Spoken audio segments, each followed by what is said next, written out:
வணக்கம்.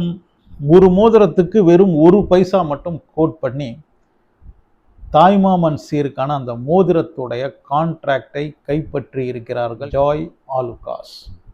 இதுதான் இப்போ செய்தி, இதுதான் இப்போ விவாதமும் ஆயிருக்கு.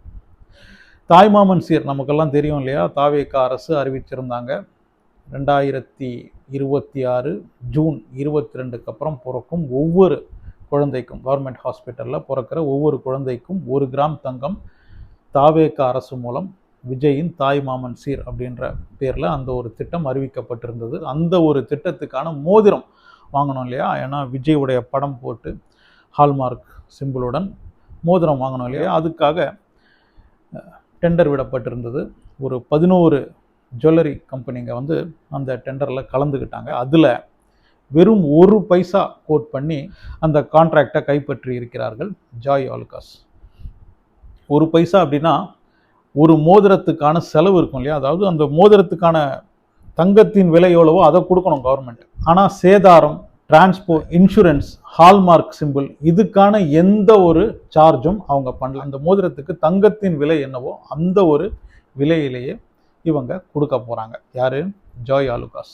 ஸோ வெறும் ஒரு பைசா கோட் பண்ணி இந்த ஒரு டெண்டரை அவங்க கைப்பற்றி இருக்காங்க. இவங்க ஒரு பைசா கோட் பண்ணியிருக்காங்களே, அடுத்த இடத்துல யார் இருக்காங்க அப்படின்னு பார்த்தீங்கன்னா ஜிஆர்டி. அவங்க எவ்வளோ கோட் பண்ணியிருக்காங்கன்னா ஒரு மோதிரத்துக்கும் 410 ரூபாய் 97 பைசா கோட் பண்ணியிருக்காங்க. அதாவது ஒரு மோதிரம் கவர்மெண்ட் வந்து அவங்க கிட்டேருந்து வாங்கும்போது அந்த தங்கத்தின் விலையை விட 410 ரூபாய் 97 பைசா கொடுக்கணும் அந்த ஹால்மார்க்குக்கு, இன்சூரன்ஸுக்கு, அதுக்கெல்லாம் சேர்த்து.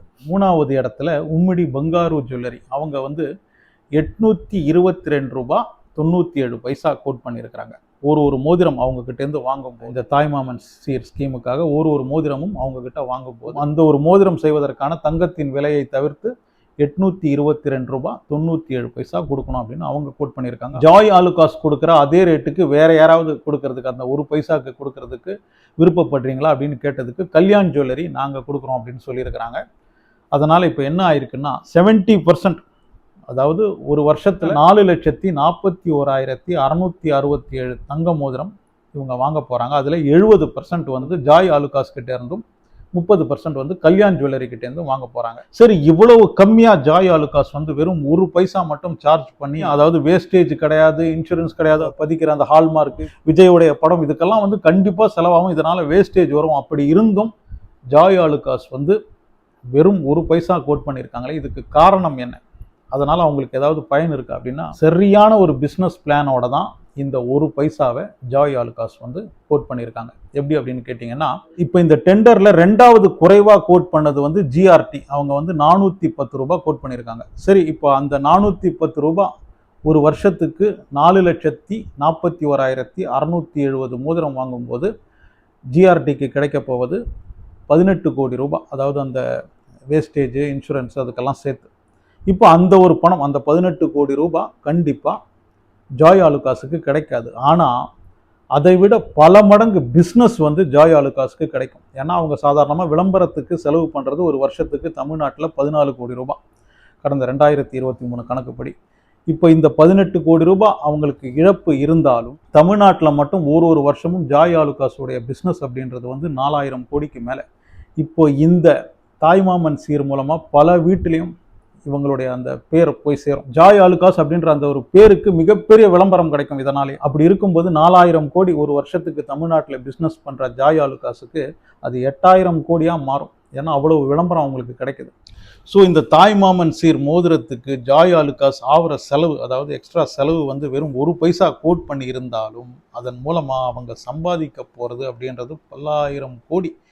ஏன்னா அவங்களுடைய பிஸ்னஸ் அந்த அளவுக்கு வளரப்போது. தமிழ்நாடு முழுவதும் இந்த ஜாய் ஆலுகாஸ் அப்படின்ற பேர் வந்து எல்லா வீட்டுக்கும் போய் சேரும். 18 கோடி இழப்பு அப்படின்றதெல்லாம் ஒன்றும் கிடையாது. ஜாய் ஆலுகாஸ் வருஷத்துக்கு 50 கோடி ரூபாய் விளம்பரத்துக்காக செலவு பண்ணியிருந்தா கூட இவ்வளவு பெரிய விளம்பரம் அவங்களுக்கு கிடைக்காது. டெண்டரில் வெறும் ஒரு பைசா கோட் பண்ணதுனால அந்த மோதிரத்துக்கான அந்த எக்ஸ்ட்ரா செலவுக்காக வெறும் ஒரு பைசா அவங்க கோட் பண்ணி இருந்தாலும் அதன் மூலமாக அவங்களுக்கு கிடைக்க போகிற விளம்பரம் அப்படின்றது மிக பெரியது. அதன் மூலமாக அவங்களுக்கு கிடைக்க போகிற பிஸ்னஸ் அப்படின்றது 10,000 கோடி. மிக சரியாக ஜாய் ஆலுகாஸ் பிளான் பண்ணி தான் அடிச்சிருக்கிறாங்க. ஜாய் ஆலுகாஸ் வந்து சின்ன மீனை போட்டு பெரிய மீன் இல்லை, பெரிய திமிங்கலத்தையே பிடிக்க போகிறாங்க. ஸோ வருஷத்தில் 4,41,677 மோதிரம் ஒரு வருஷம் கொடுக்கும்போது அதில் 30% வந்து கல்யாண் ஜுவல்லரி கொடுப்பாங்க, மிச்சம் 70% ஜாய் ஆலுகாஸ் கொடுப்பாங்க. இப்போது இதன் மேலே விமர்சனம் கண்டிப்பாக எழுவும் இல்லையா, இது வந்து சும்மா விட்டுருவாங்களா, இப்படி ஒரு சம்பவம் வந்து தாவேக அரசு சமயத்தில் நடக்குது அப்படின்னும் போது திமுகவும் அதிமுகவும் இந்த ஒரு விஷயத்தை சும்மா விடுவாங்களா?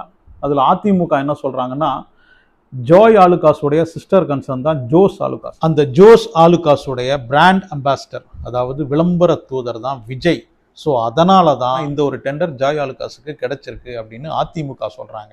அப்ப திமுக என்ன சொல்றாங்க? திமுகவுடைய முன்னாள் சட்டமன்ற உறுப்பினர் எழிலன் நாகநாதன் என்ன சொல்றாரு அப்படின்னா, தமிழ்நாடு தேசிய மருந்து கொள்முதல் நிலையம் தான் இப்போ இந்த மோதிரத்தை கொள்முதல் பண்ண போறாங்க.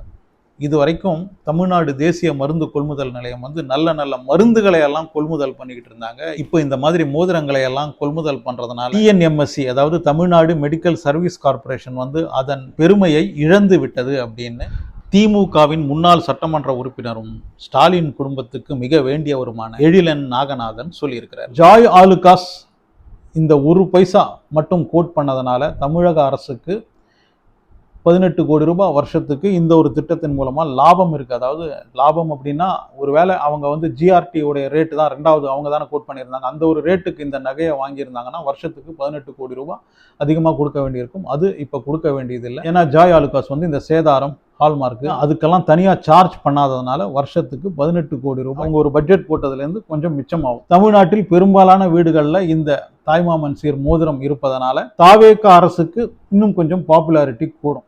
ஆனால் இதையெல்லாம் விட மிகப்பெரிய அளவில் இந்த ஒரு திட்டத்தின் மூலமாக சம்பாதிக்க போகிறது யார் அப்படின்னு கேட்டிங்கன்னா ஜாய் ஆலுகாஸ் தான். ஏன்னா அவங்க இது வரைக்கும் 4000 கோடி ரூபாய் தமிழ்நாட்டில் பிஸ்னஸ் பண்ணிக்கிட்டு இருந்தாங்க ஒரு வருஷத்துக்கும். அப்படின்னா அது டபுள் ஆக போது. அதன் மூலமாக மிகப்பெரிய லாபத்தை அவங்க சம்பாதிக்க போகிறாங்க. வெறும் ஒரு பைசா தான் கோட் பண்ணியிருக்காங்க, 18 கோடி ரூபாய் அவங்களுக்கு இழப்பு வரும் அப்படின்னாலும், ஆனால் ஜாய் ஆலுகாஸ் அதன் மூலமாக சம்பாதிக்க போகிறது பல ஆயிரம் கோடி. இதை பற்றி உங்களுடைய கருத்து என்ன அப்படின்றத கமெண்ட் செக்ஷனில் வந்து பதிவு பண்ணுங்கள். அனஸ்டூடென்ட் சேனலை சப்ஸ்கிரைப் பண்ணி வச்சுக்கோங்க. முடிஞ்சால் லைக் ஷேர்லாம் கூட பண்ணிவிடுங்க.